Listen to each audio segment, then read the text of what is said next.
Hello, everybody, and welcome back to Idle Stand Nation. You may notice that Jihoon's not here today. Unfortunately, he has to work because he has something called a life, I guess. I don't know. What does that mean? I don't know, man. All I know is K-pop and our amazing fans. So, I mean, I guess he has a life, but this first group is definitely something my life revolves around. Man. I mean, this is a week full of nostalgia, so might as well start with this group, right? 100%. So this is Apink with their song "Thank You." Mm-hmm. Man, so much to say about this song in such a little period of time. I mean, so it's the 10-year anniversary song. Yep. Wow, 10 years now. Like, now that I say it, it's like it's hits, crazy. Right? Yeah. Right? Oh man, yeah. I like when I saw that, I was like, man, it's already been 10 years. I mean, they debuted before I was even into K-pop. Same here. Like, and that's crazy. Like, I feel like I've been in K-pop for so long, you know. And I mean, I'm going on 9 years this year. And man, like, it's crazy to me that like they were already still around, you know. They definitely weren't popular. Mr. Chu definitely made them popular, but like, it's crazy that like they've been with me through this entire like process, you know, through all the generations. Yeah, like I remember seeing them on shows and whatever, like Running Man and all that. But yeah, no, seeing this music video is a throwback. You know. Oh yeah. 100%. It really, like this style of song, honestly feels like, oh hey, we're going to go back to our roots, because it very much feels like a cutesy song, almost a pure song, but again, it also displays like almost a maturity with the like clothing style, like that they are older now, they have grown up, and. There's also definitely an innocent vibe here. Like a young, naive vibe. And one thing I really like about this is that, so yes, they are older in idol age, right? But at the same time, like they are showing that like the older idols can still do this kind of concept. You know, they might not be able to do pure innocent concepts like we've seen in the past from like G-Friend when they debuted. But this cutesy concept is still definitely possible. Yeah. And I think they pulled it off rather well here. But I really enjoyed the fact that they, you know, like they definitely seem to be enjoying themselves, right? Oh yeah. And I definitely really enjoyed that aspect as well. You know, it still shows that they're still having fun being idols. It looks like they're still having fun being a group together. Yeah, true. I mean, you know, you've seen these people now for a decade. You know, you've been in a group with them for a decade, and it's the fact that they still like have this like bond is really cool. I mean, because not only have they done things as a group, they've also done things as individuals, like starting their own YouTube, doing like dramas and whatever. Yeah, solos, like. They've all done their own thing. And I mean, as well, like, you know, like they broke the 7-year curse and are still like going strong. And if you're new to K-pop, you might not know what the 7-year curse is. Basically, contracts, when an idol debuts, they sign a contract for 7 years because it's the maximum allowed age or maximum allowed contract time for an idol.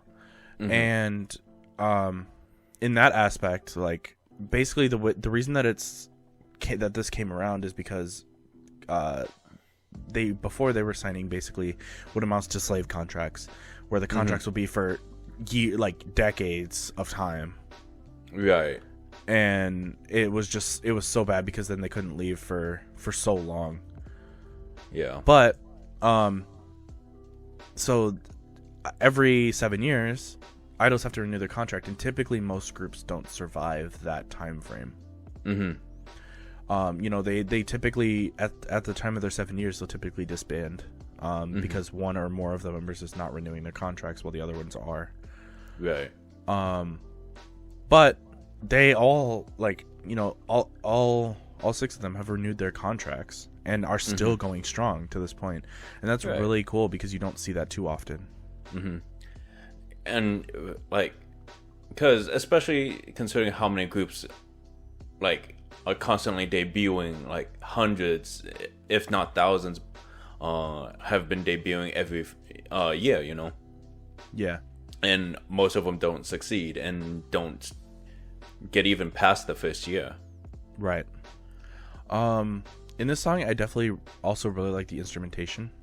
Oh yeah, I think very poppy.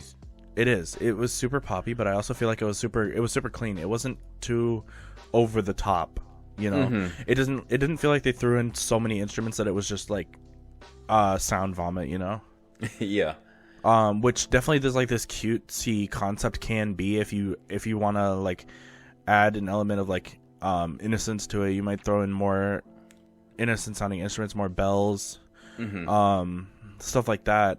But like it gets to a point where it's too much, you know what I mean? Yeah. I am, and I feel like that's very much more in tune with the newer, like any new group that kind of tries to tackle this concept. Yeah. But with Apink being as experienced as they are, they've found their music.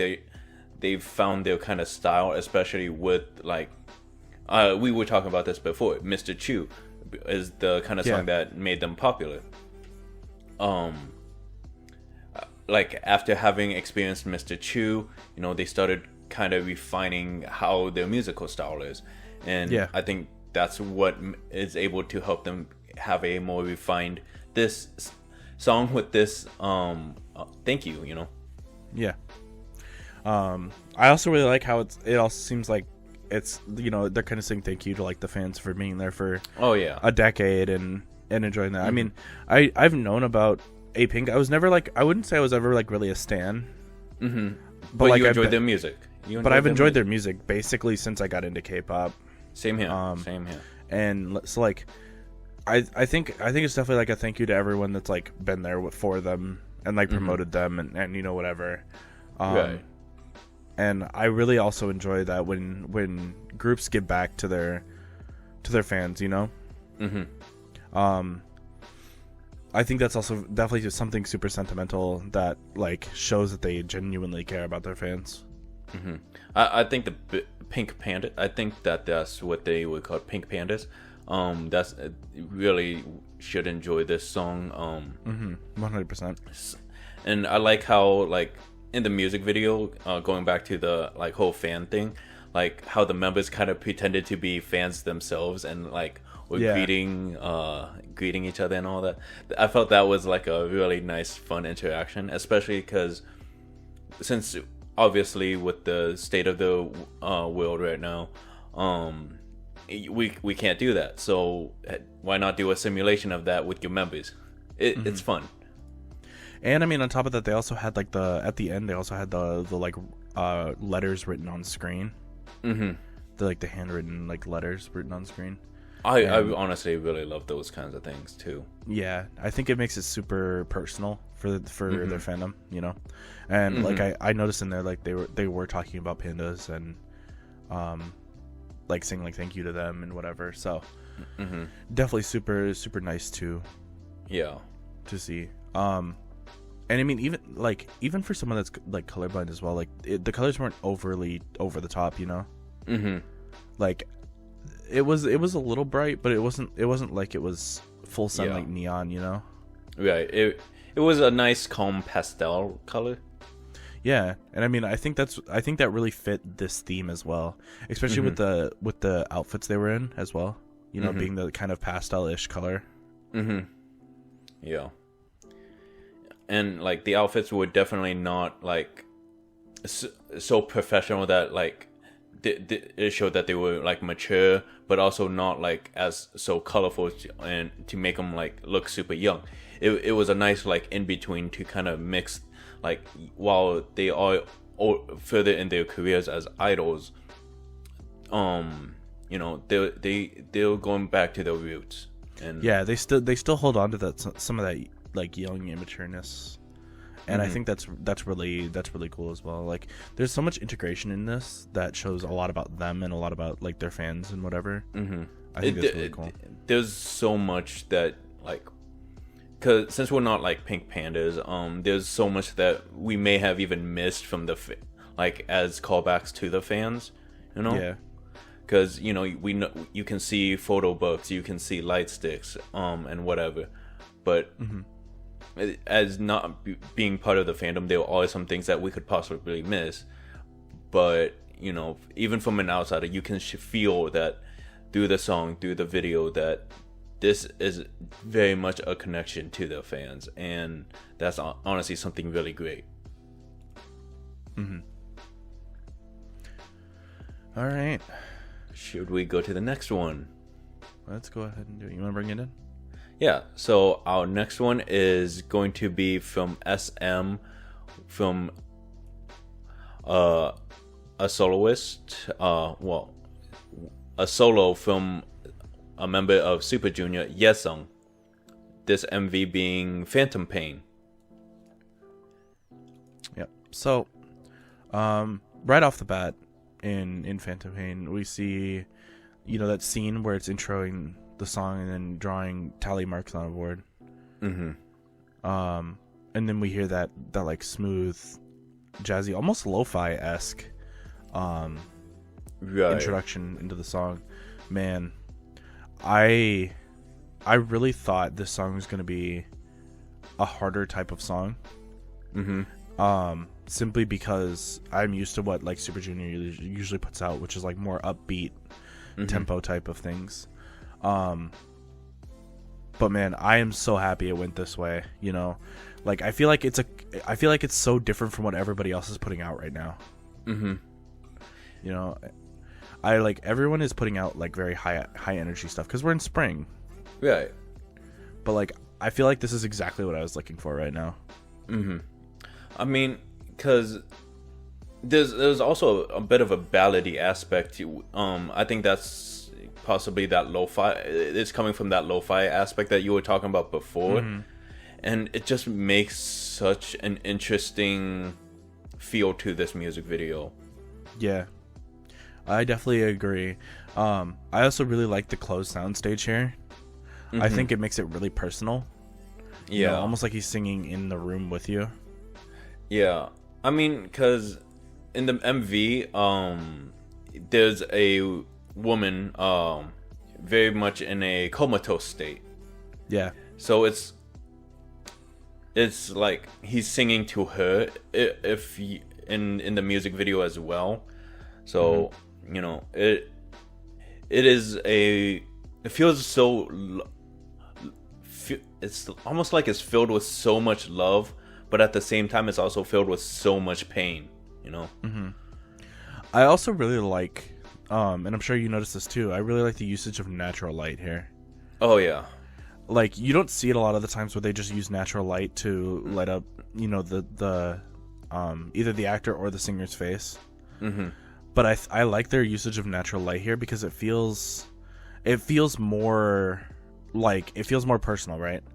Because they didn't light up the front. Yeah, it feels like I'm not watching like a scene. I'm watching like a real thing happening. Yeah, it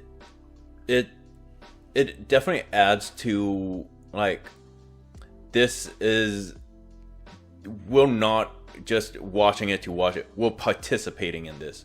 Yeah, like everything just is meant to draw you in, to make it so personal, because you know everyone goes through like heartbreak, everyone goes through love, but this is one of those like few situations where you know you're in love and you're like you can't do anything about the pain that within that love, because like in the music video, Yesung is with a girl who he loves immensely. You see it in his flashbacks. They're spending great amount of time together, but she's in a comatose state.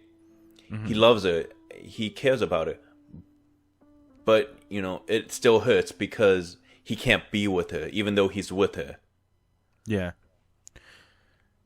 Yeah, I definitely found that interesting. I think the choice of not having her, like, wake up at the end was also just, like, part of that whole, like, phantom pain aspect, you know?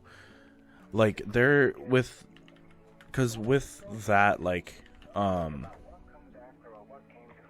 it's like phantom pain is like, it's essentially what it is pain that feels like it's coming from a body part, but that's like it's not really there.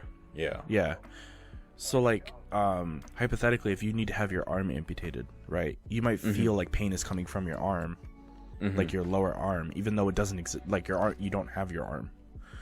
Right. And that's basically what phantom pain is. And so him feeling like there's pain coming from some part of him that's no longer there, you know, I feel like that's definitely it fits the lyrics super well, but also it fits the MV extremely well.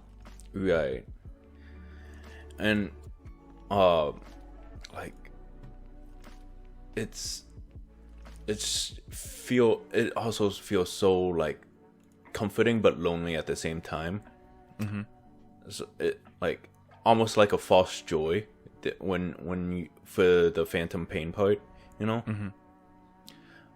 So, you know, yeah, it you know, it also kind of feels like he's deceiving himself a little bit. You know, like when he was in that dream state and he dreamed that she was awake and there with him, and then he woke up, like it feels like he's deceiving himself.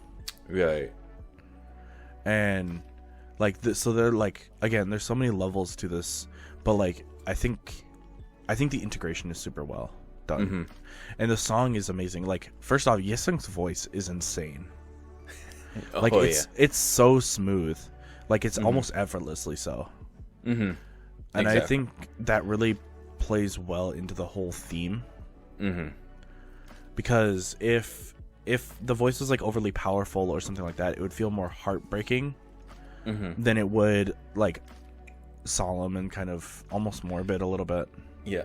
And I don't think that's what he was trying to go for this song. It's like, it's because, you know, even though it hurts, you like it, there's still some sort of hope in there, you know, that she could come out of that state, that pain could eventually go away, you know. There's still that feel of hope in there, and it's conveyed so well through his vocals. 100%. All right, man, what an incredible song that was. Right. So our next song is definitely going to be interesting. If you watch us often, you know we don't talk about ballads that often. And that's mostly because ballads are it's a very restricted genre, and there's not a whole lot to say when you talk about 3 a week, you know.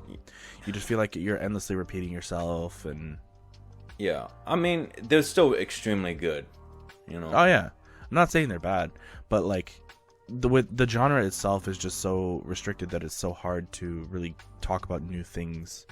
Also, with the plethora of ballads that come out, it's really, really difficult to judge and like determine which ones are the best and which ones are still really good but not good enough, you know. But even though we didn't have a lot of ballads this week, we had one that definitely stood out to us. This is Jeon Gunho with My Shabby Request. Yeah. And I remember you posted this in the Discord. Link to our Discord's in the description, by the way. You posted this in our Discord, and I remember you saying like, "Oh, I feel like Nick would really like this," and I was just like, "Yeah, you right." Yeah, because like, it's true. the second I listened to it, I was like, Nick, he would have something to say, and he would love every part of it.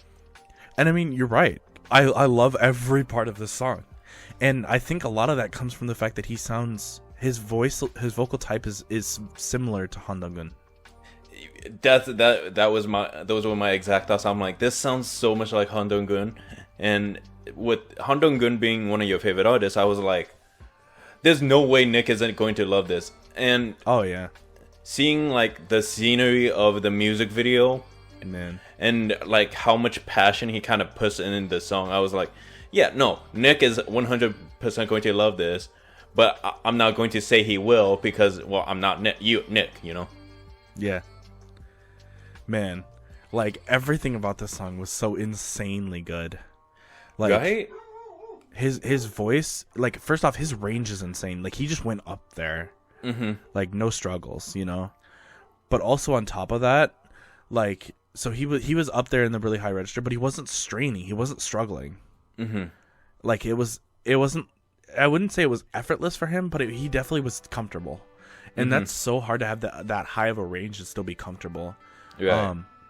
But first off, the amount of passion in his voice, like you mentioned it briefly, that he's got a lot of color and a lot of like a depth to his voice, and emotion as well. Like his voice is so like controlled, and he knows exactly what emotion he's inflicting at all times. Right. And like that pause in the music where it allows that guitar to come in, and then when it kind of like flows into the song, and then how he comes back with a more powerful vocals to try to match that guitar after that solo, that pause was just simply amazing, you know. Yeah, 100%. So it from what I understand, so Jeon Gunho is a singer under Everglow Entertainment, I guess.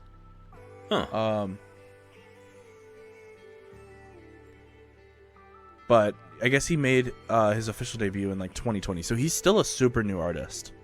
Is he? That's so interesting. Yeah, so he made his debut November 24th, 2020 with a single, with a solo version of a single by Gyeongso Yeji, who we just talked about recently. That's funny, but man, if this is his actual like first serious single by himself, I'm so impressed. Wait, you said November was his debut? Yeah. You mean he hasn't been an artist for a whole a debut artist for a whole year? That is amazing. He's been an artist for like, he's only been an artist for like 6 months. Wow. Like an official artist for 6 months. And he sounds like he's been singing in this field for like 7 years. 8 Exactly. years. Like, he's so insanely good. And on top of that, this music video is also so underrated. Like, it's simplistic. Like, it's just him singing in like different environments. But like that preaches to like the simplicity of it, you know. And I think that was like such an important part as well. In the feel of the song. Right, and him not singing to the camera, but him singing with his like the backside. Not fully turned to the back, but side of the back. If go watch it, get it more views. But you'll see what I mean if you actually watch it. Yeah. But it also adds that he's singing to the world, you know. Because it's such an open soundstage, if I remember right. Yeah, it's definitely an open soundstage. Yeah, it definitely feels like he's able to project his vocals outward, so he can announce this song to the world to convey the talents, his vocals, the colors, the emotion to the world, and it's just that good. Yeah, 100%. Also, I'm sure you noticed as well, but like this was shot at golden hour. Oh yeah, and that's so difficult. Yeah, it's so difficult to get shots at golden hour. If you don't know what golden hour is, or do you want to explain? So golden hour is basically that time between where it's not so bright out and not so dark, but it's such a small window between when the sun is going down to nightfall, basically. If you shoot too late, or if you mess up too many times, you cannot go back as easily, because nighttime has so many hours, while like golden hour is literally an hour or even less. It could even honestly be maybe half an hour or whatever. And like once it's gone, it's gone. You have to wait till the next day.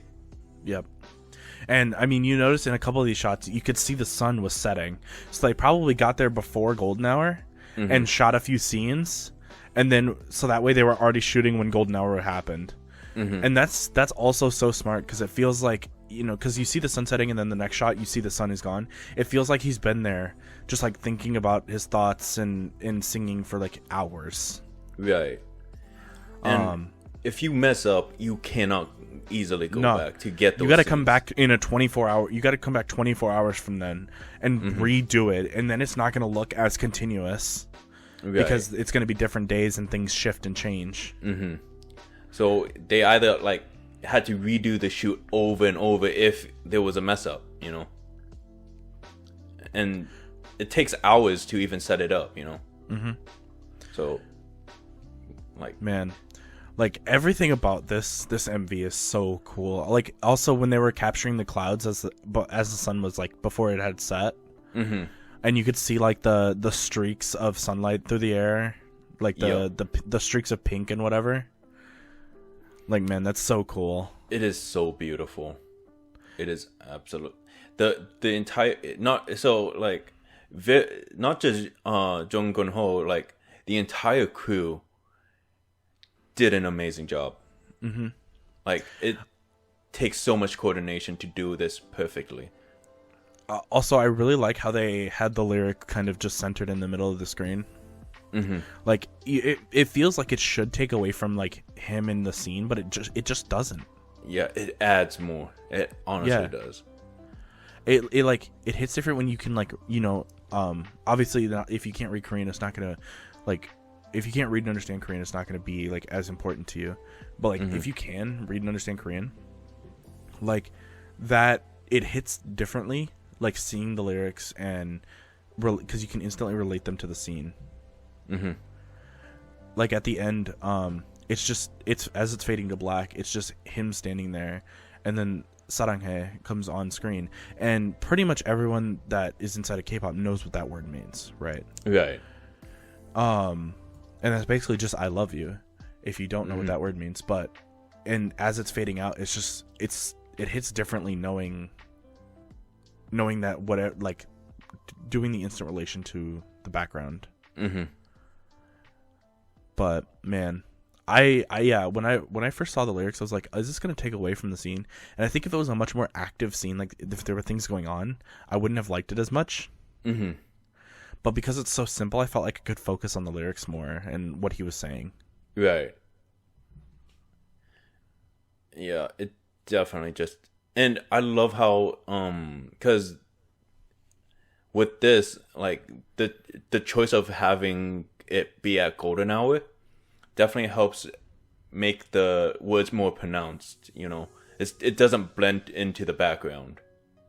It makes it very much easier to see, because we've definitely seen other like videos that have the lyrics in the music video, and with like, unless you are having the same kind of equipment that Jihoon does, we've talked about it before. Jihoon likes to calibrate all his equipment to be of the highest quality. If you're not doing that, it can be easily missed. I love how they do not do that in this. Yeah, I think they also went with a really simple mixing and mastering on this song. And I think that it also is like everything is so minimal here. Like the minimal editing, like it's not like they did fancy cuts. Right. It's just they just cut to the next scene. Like the minimal editing, the lyrics on screen just being kind of fading in, fading out, changing. like everything is so minimal, and that just really helps you focus more on the music. Right. I mean, there's even like parts where the cameras are shaking, you know. So like, and it's not like huge shakes, but like enough to make it feel like it's real. You're watching. You're the person watching him, kind of just singing in person, because you know it feels more realistic having a slightly shaky camera, rather than like just being completely stable. It's completely. I don't even remember what that word is. Just in one kind of like one thing. Yeah, it's like, this song is definitely a whole package deal. It's something that like the MV amplifies the music and the music amplifies the MV. Like they work so well together. Yeah, it is such a compliment to each other. Yeah, and I'm super impressed. Shall we move on? Yeah, we kind of went on quite a bit about that one. Yeah. You ready for this next one? No. You want to intro it? Yeah. So. All right. So this is one that hurts. So by the time this video comes out, this group would have already been disbanded. This is IZ*ONE's special video, Parallel Universe. It hurts. Yep. So this is something that is inevitable with all of produced groups. You know, it's something that everyone knew was coming, but no one wanted it. You know, and every day it seemed like it kind of loomed closer. This is obviously, like, or I mentioned, this is for IZ*ONE's inevitable disbandment on the 29th, which, as you guys see, this will have already happened. But yeah, and I mean, it's a very similar video to what we saw from IOI. You know, just reminiscing on the past and showing scenes from the past, right? Yeah. However, what I noticed is the big difference is the feel of the song.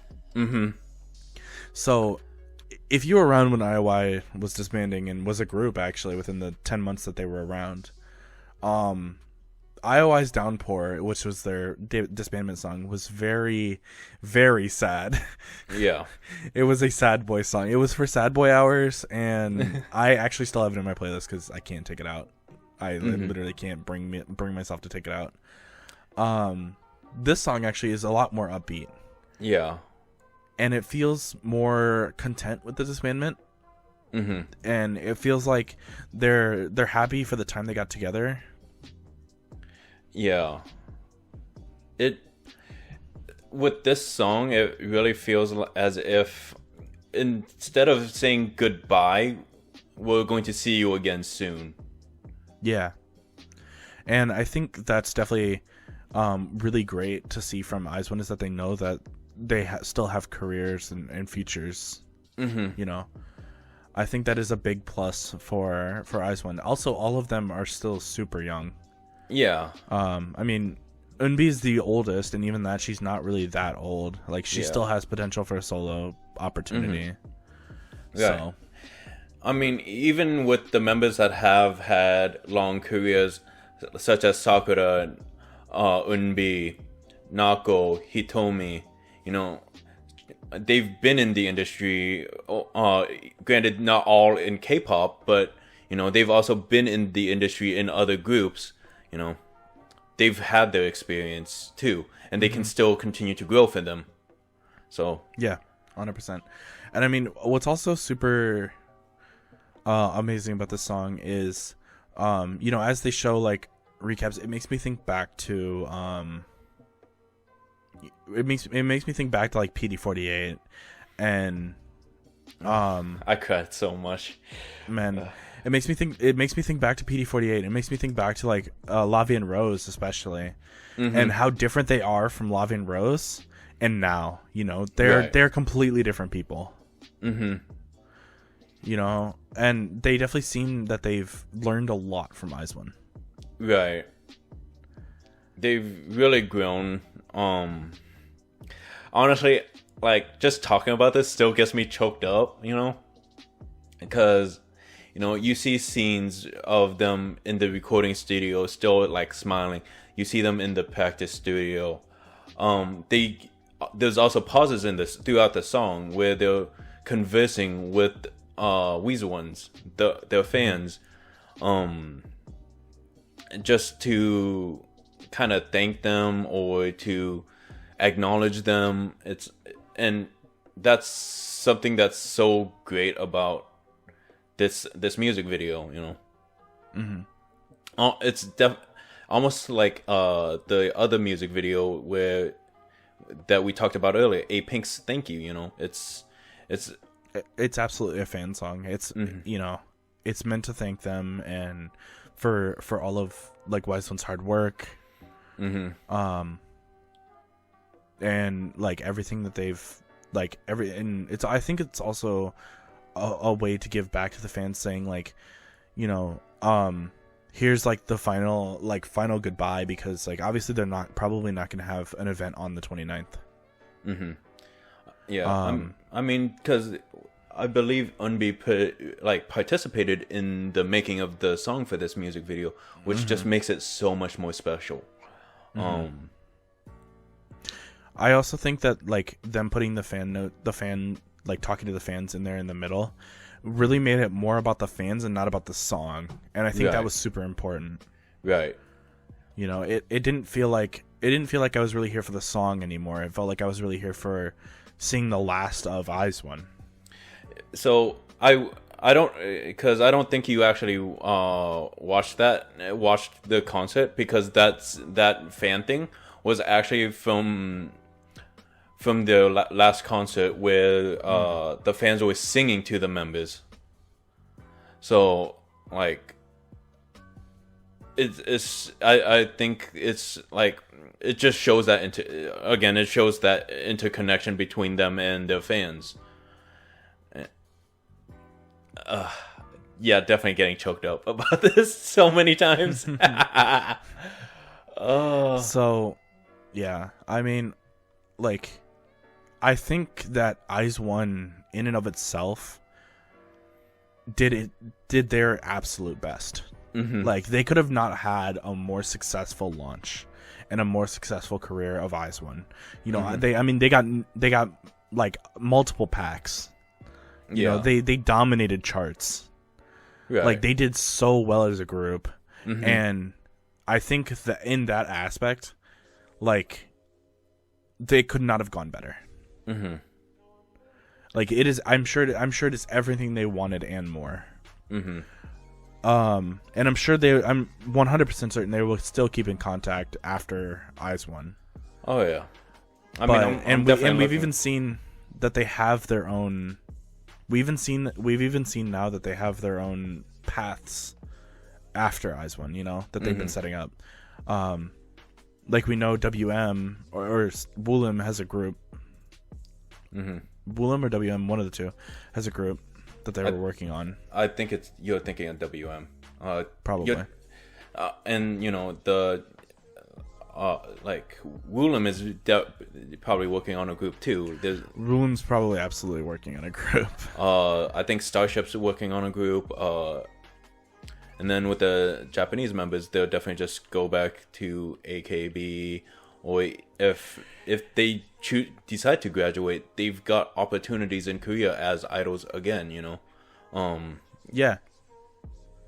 I mean, like, we just yeah, I'm sure Starship has something in the works. I'm sure all of them have at least some form of like a basic plan for the Eyes One members.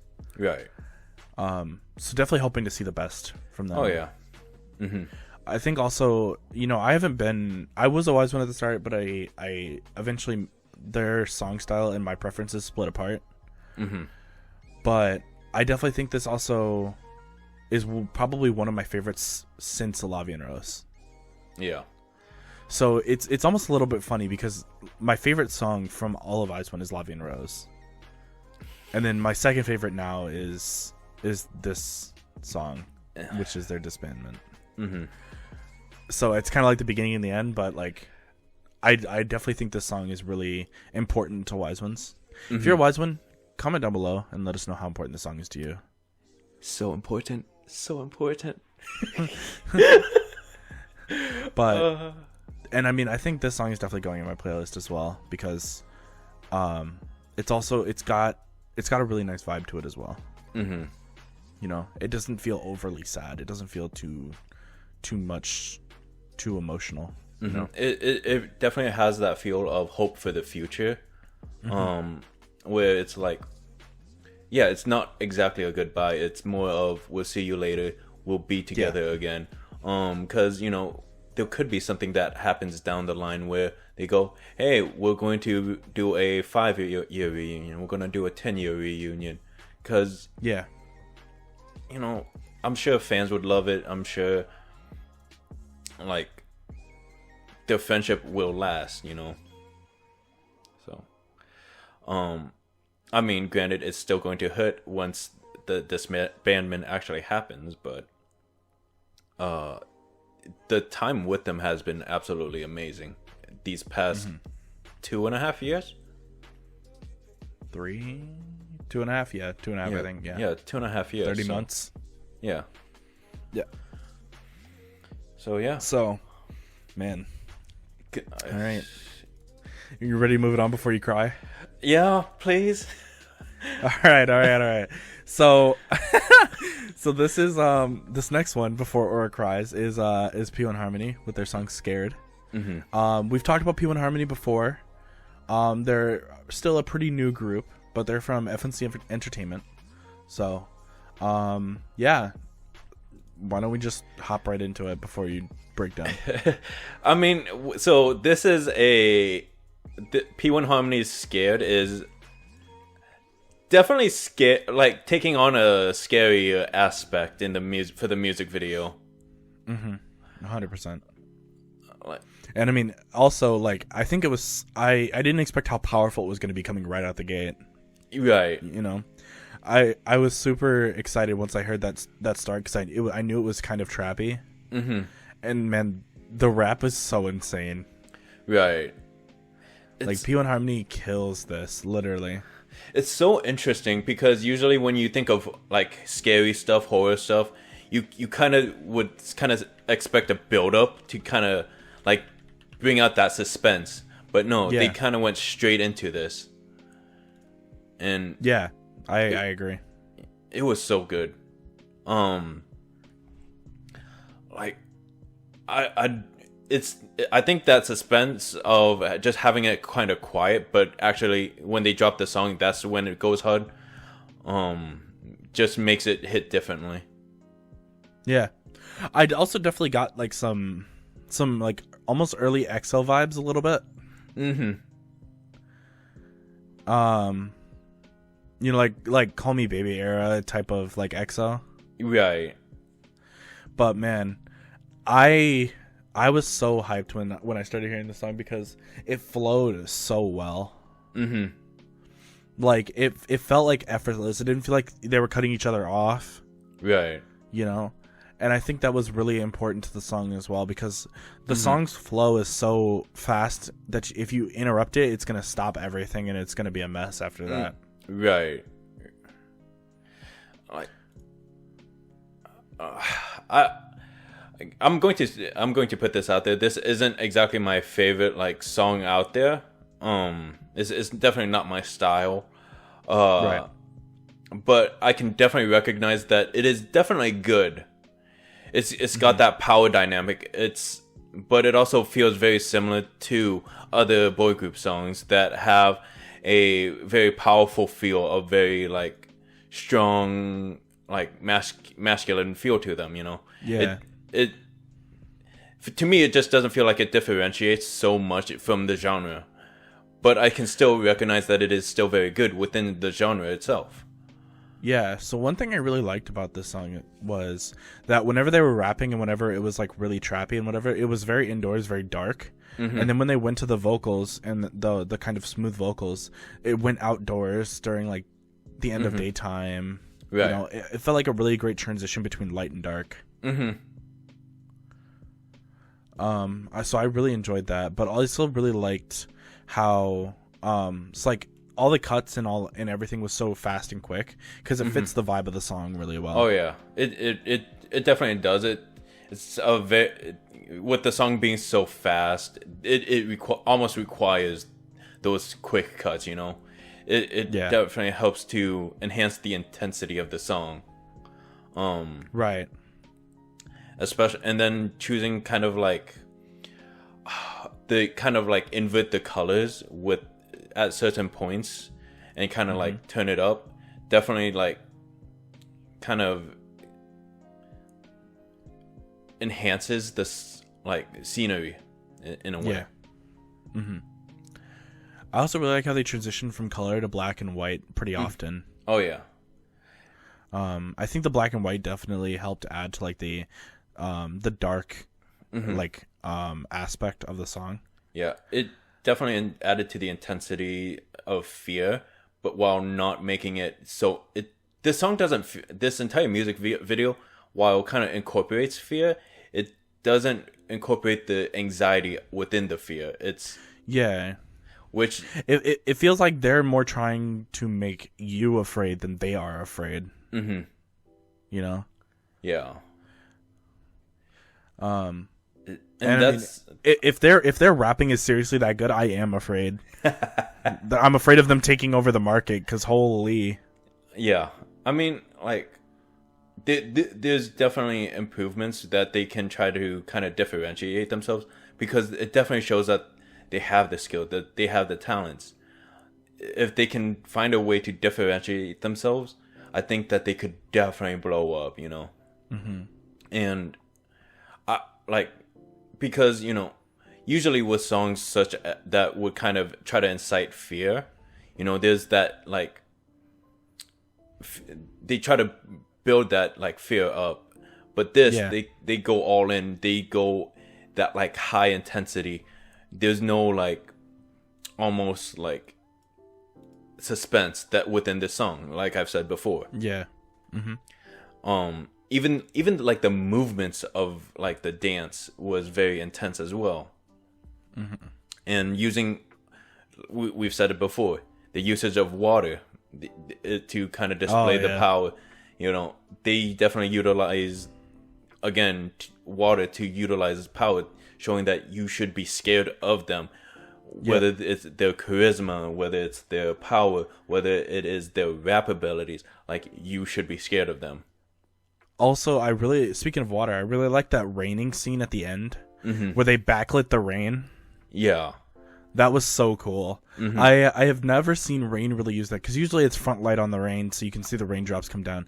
But they use backlight to keep that dark imagery while also showing the rain really there. And, that was so cool to me. You usually do see that, but not within music videos. You see it more in like movies to try to like convey some kind of emotion that's associated with that. And it is an interesting move, something that you just don't see so very often. Right. Yeah. Man, this song is, first off, it's a club banger. Let's be honest here. Yeah. But like also like it fits so well with like so many different types of songs as well, to like in a playlist, for example. So definitely super impressed, and I'm gonna be definitely looking out for stuff like this from P1Harmony in the future, because this is so insanely good. Yeah. So do you have anything else to say for this? I don't think so. All right, should we go with our picks of the week? Let's do it. This is difficult. Jihoon and I had a difficult time last week. This is just as difficult, okay? Do you have yours? I do. All right, let's hear it. Jeon Gunho, man. They're like so good. I had to, man. They're like, everything was so perfect in that song, and there's no way that I could not pick that. How similar they were to, how similar it was to like Handong-gun, right? But also like how it's his own flair, and like the shot at Golden Hour, I couldn't, man. I have to give it to it. Mm-hmm. So for me, I'm stuck between so many songs, you know, like Jeon Gunho, absolutely amazing, such a passionate song. Eyes One and Apink, both like letters to their fans, how thankful, so beautiful. And I want to give an honorable mention to this other group, Generation. This is a subgroup within Exile. They came out with Liberation. They had such an amazing animation to their music video. Like, it honestly felt like, hey, when's the anime for this coming out? That's how good it was. Yep. But I hate having to choose. This is like the worst. Okay, this is going to be partially because of my bias. I'm gonna pick Eyes One's Parallel Universe. And honestly, that's a perfectly great choice. Yeah. I think for this week, I think definitely Jihoon would give it to Apink. Yeah, I feel like Jihoon would do it. I feel like, yeah. I feel like he piggybacked off the both of us and go, oh, because Nick chose Jeon Gunho, and because Aura chose Eyes One, I'm picking Apink. Or even Yesung's Phantom Pain. He could have even picked that, to be honest. And I mean, it's every once in a while he likes trap too. So like, it could have been P1Harmony. I mean, like, every song is so good in this lineup. Mm-hmm. It's really hard to choose. But I think Jihoon would give it to Apink. Yeah. Mm-hmm. Also because usually the older groups get at his heart a bit more. Yeah, it does. It does. But I mean, Yesung is part of an older group too, so. That's true. Oof, so, it might be hard for him. Yeah. All right. Well, I mean, he might edit this somewhere in here, so. Yeah.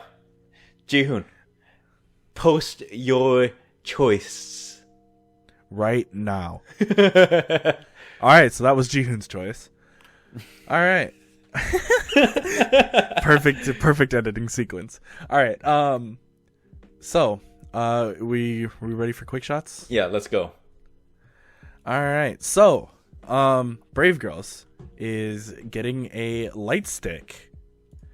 It was announced that they were actually getting a light stick after so many years of being debuted. If you don't know who Brave Girls is, you definitely know of Roland at this point. Everybody knows of Roland. But Brave Girls is a group that's been around for quite a long time. You know, they debuted 2011, I want to say. I think so. I think so too. But so they've been debuted. I'm pretty sure they debuted in 2011. They never really had like a blow up. They were always kind of in this Nugu realm. Even after they released Rollin', which they released Rollin', I want to say it was like 2015 or 2016 or something like that. Correct me if I'm wrong, but yeah. So they released Rollin', and then now Rollin' has been blowing up, as I'm sure you all know. But yeah, man. So I guess they're getting their own light stick. Super happy for them. Brave Brothers have finally, like, Brave Entertainment has finally understood that Brave Girls is a serious group now. Right. So super nice. I will throw it on to you. Yep. So on April 20th, it was announced by CJNM that Stone Music is going to be closing business. And you know, Stone Business is a host to a plethora of artists such as like Davichi, Eric Nam, Roy Kim, TO1, and so many others. They are going to be closing and kind of reorganizing their organization and sub labels.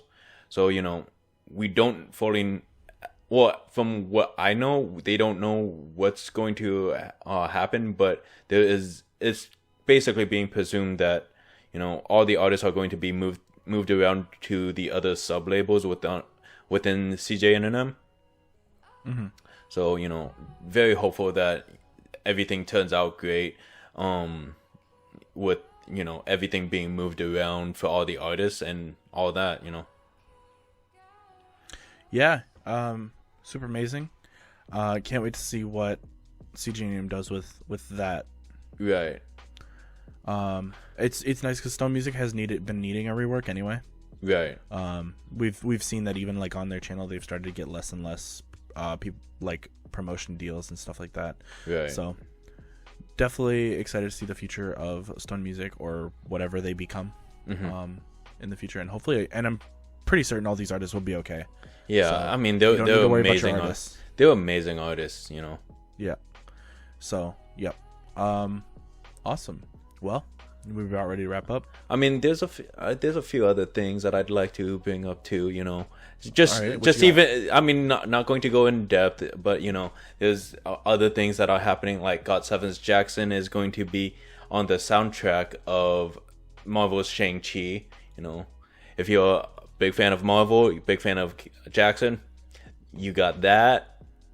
Twice has released their newest Japanese music video and all that. And if you're a BTS fan, there is going to be the new BTS meal at McDonald's. Oh no. So like just a quick shot of quick shots. Yeah. So definitely look forward to all of that. All right. All right. Well, thank you guys for watching. This has been Honest Nation. Make sure you like, comment, subscribe, and click that bell icon if you want to know when we upload in the future. Links to all our socials will be in the description box down below. Thank you to our patrons. We appreciate you guys so much as you allow us to give better content back to you guys, and also some exclusive content up on our Patreon. So, yep. And with that, we will see you guys next week.